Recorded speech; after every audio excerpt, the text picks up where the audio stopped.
All right, ladies and gentlemen, this is the Gimme Five.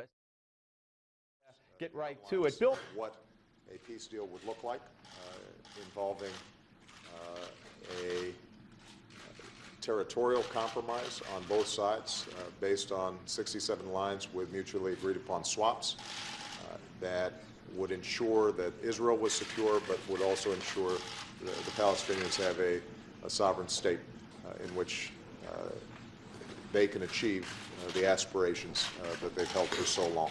Thank you very much. Thank you. All right, ladies and gentlemen, we welcome you back. That was President Obama with his buddy, Mahmoud Abbas, sitting next to him at the White House after the two had a meeting today. And Abbas, all reports, Times of Israel reporting that the Palestinian president would extend talks if Israel freezes settlements and releases still more cold-blooded Jew killers with blood on their hands, and that he was set to tell the president no Jewish state recognition. Joining us now is, once again on the panel, Bill Hoffmann, our own Newsmax writer here at Newsmax, and Seton Motley, founder of Less Government. Hello, gentlemen, again. Hello. At least again to Bill, and hello to Seton. All right, so in the previous segment, we had Dan Raviv of CBS News, and we played the Kerry soundbite from Thursday in front of Congress saying, we got to stop with this Jewish state thing. Yasser Arafat recognized Israel as a Jewish state in '88, so we got to stop insisting on this recognition. It's already been done. I can't even fathom what I'm hearing. And now, Obama with the 67 lines. And, I mean, Seton, Israel would have to be out of their minds to do this. Well, I researched in 2006 and came to find that Mahmoud Abbas had a hand in Munich in '72. So I don't know how he got dubbed to be the partner in peace, the moderate Arab that everyone seems to be. And there's quotes out there every day about how Abbas and the Palestinian Authority won't recognize Israel. They praise terrorists all the time. They name streets after them. They name soccer stadiums after them. There is no evidence that this man's a moderate. There is no evidence that this man is willing to negotiate. And these 67 lines are the suicide lines. The only reason they have these territories, the Gaza Strip, well, they gave up the Gaza Strip, but the whole Golan Heights and the West Bank, is because they were attacked from them multiple times, and they realized they were of strategic importance because they kept getting attacked from them, so they took them and kept them. Right. So to go back to them is going back to a suicide borderline. Absolutely. And Bill, we had Dan Raviv on earlier, and I said Israel has no preconditions to come to the bargaining table, whereas the Palestinians have a lot of conditions. In fact, stopping settlements for one. And he said, well, Israel has conditions. This Palestinian state has to be demilitarized, et cetera. But that's not a precondition to coming to the bargaining table. So, I mean, are you shocked that Kerry, goes before Congress and says enough already, basically, with this demand to be called a Jewish state? I mean, that's the whole survival of Israel. I would agree with that. I think it was rather shocking that Secretary of State Kerry went forward and asked and said that basically, hey, Jewish state, what Jewish state?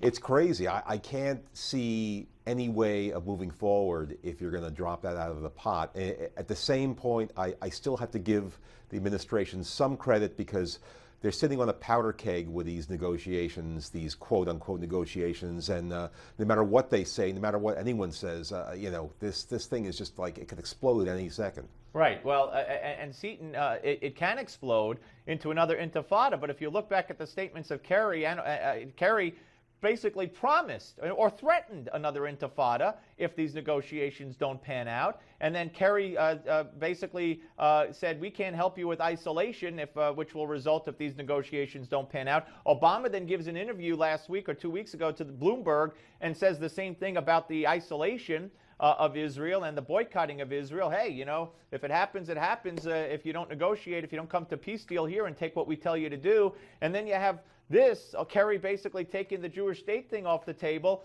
They're twisting and trying to blackmail Israel and threaten Israel into, like you say, the suicide map. The suicide map, the suicide borders. Yeah, it's insane. And again, Kerry, by saying that about an intifada, basically gave the green light to Mahmoud Abbas and Hamas in the Gaza Strip.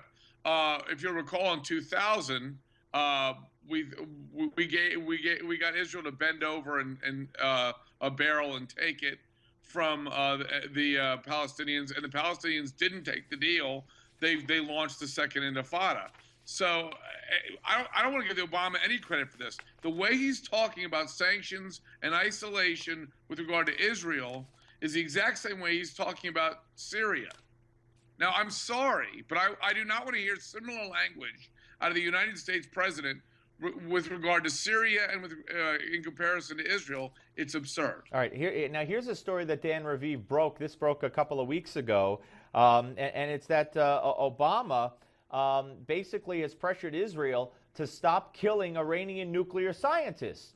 Because, you see, they were succeeding at killing Iranian nuclear scientists, and Obama doesn't like his friends, the Iranian nuclear scientists, being killed, I guess. So he's urged and threatened Israel to stop that. Bill, I mean, this, again, the list goes on and on and on within what is, in my view, just insanity. Yeah, if anything, we should be hijacking those nuclear scientists and bring them over here. But yeah, I mean, that doesn't make any sense. You know, when you have people that are capable of pushing a button and have these incredible devices that can kill thousands of people, you know, what is it? What purpose in keeping them alive? What is the purpose? Right, and of course that's a good question, Bill. And Seton, the question has to be asked. I mean, but it's consistent, kind of.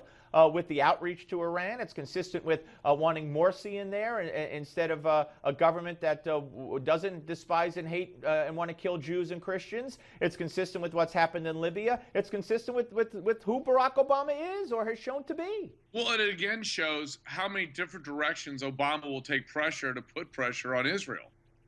Because I'm sure Abbas said, hey, Iranians want to talk to you about something. And the Iranians said, would you please get the Mossad, Israelis, the Mossad, to stop killing our nuclear physicists. And he said, oh, absolutely, we will. And again, certainly the talk against Israel has been much tougher from this administration than the talk against Iran and their nuclear program. Yeah. They've been asked to give up far more and suffer far greater consequences for not negotiating than Iran has with their nuclear program. Yeah, no, absolutely. No, there's a report, folks. There's a new book out by one of the Navy SEALs from SEAL Team 6, and I'm just trying to find the. Oh, here it is. Okay, and this is a report from Jack Murphy, who's an 8-year veteran of Special Ops. We've had him on the show several times, and this is from Matt Bissonette, one of the SEAL Team 6 operators, and he's written a new book called No Easy Day. And in Chapter 5, guys, it says that the reason the White House would not release photos of Osama bin Laden's body is that one by one, almost every SEAL emptied a magazine into bin Laden's body. Seton, if that's true, put it this way, I'm certainly not going to lose any sleep over it. Well, yeah, and you know those guys operate on a different level, probably a different certainly a different playing field than we do. And when they finally got this guy after years and years of looking, that may very well be the case. I don't have any reason to doubt this guy, and that's one of the reasons they dumped him. The claim at the time, if you'll recall, was we didn't want to make him a visual aid martyr. Right. Yeah. They may have all emptied their clips into him, and you know I don't have any problem with that, as you said. But again, that would play poorly. I seem to recall, I think it was in World War I or before World War I, where there was a brief uprising in Malaysia, I think, an Islamic uprising, and General Pershing, I believe it was, lined up 20. He got 20 of the guys that were blowing up U.S. soldiers. Doused publicly in I know. Yeah, I want to get Bill in here. Doused the bullets in pig's blood. Yep. And shot the 20. And but I want to get Bill in here. See, real quick, Bill, what do you think? Would this surprise you if this was done? No, not at all. I mean, of 100 bullets or so into Osama bin Laden when 3,000 people were killed at the World Trade Center. No, absolutely not. There should have been more. Gentlemen, we will reconvene on the panel in the next hour. I appreciate it. When we come back, Ben Carson, Dr. Ben Carson will be here, right here. Don't miss it. Steve Malzberg Show, Newsmax TV. The Steve Malzberg